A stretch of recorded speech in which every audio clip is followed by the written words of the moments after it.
seems the US has been laid off too. It is no more the preeminent power in West Asia. West Asia, or the Middle East as the US calls it, is realigning.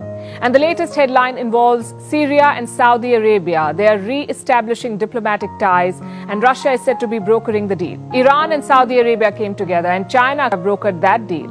So two major developments, and the US was out of both of them. It seems peace is coming to West Asia, and it's coming without the help of American firepower. The significance of this for the region and the world cannot be overstated. The deal is still work in progress. It's expected to be sealed after Eid al-Fitr.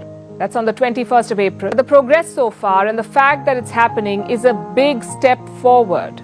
You see, Syria has been a pariah state. It's ruled by President Bashar al-Assad. I say ruled and not led because he's not shown much leadership, frankly. For over a decade now, the Arab world has cut ties with him. The Arabs began calling for Assad's ouster. They began supporting the rebels in Syria. The rebels were fighting the Syrian regime, Assad's regime. So Gulf nations and the US supported these rebels. Then Russia and Iran entered the picture. They supported the Assad regime, and the tide of the civil war turned. The fighting has been on for more than 10 years, like I said. Entire cities have been razed to the ground. Millions have fled their homes, but Assad has clung to power with the help of Russia.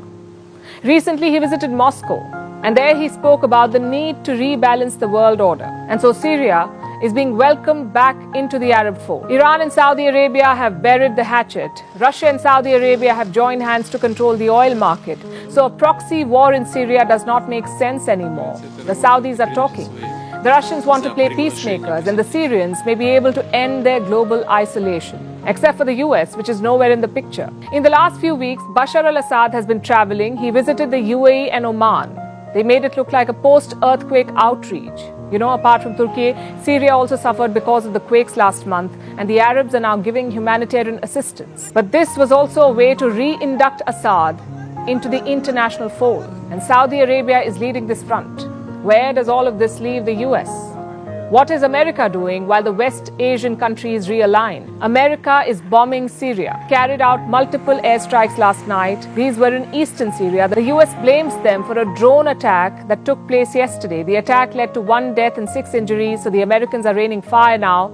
But even with all this firepower, they're losing in this game. US allies are striking peace deals against its wishes. Meanwhile, Russia is doubling down. Reports say Russian jets fly over American military bases almost every day now. So the US is being hemmed in from all sides. Could this be the end of the US dictating moves in West Asia? Reports say it's relocating advanced fighter jets from West Asia to the Pacific and Europe. The US is reportedly looking to focus on China and Russia and perhaps leave West Asia to look after itself. Remember, Joe Biden had promised to make Saudi Arabia a pariah on the global stage. Now it seems it's Saudi Arabia that is making the US an outcast in the region.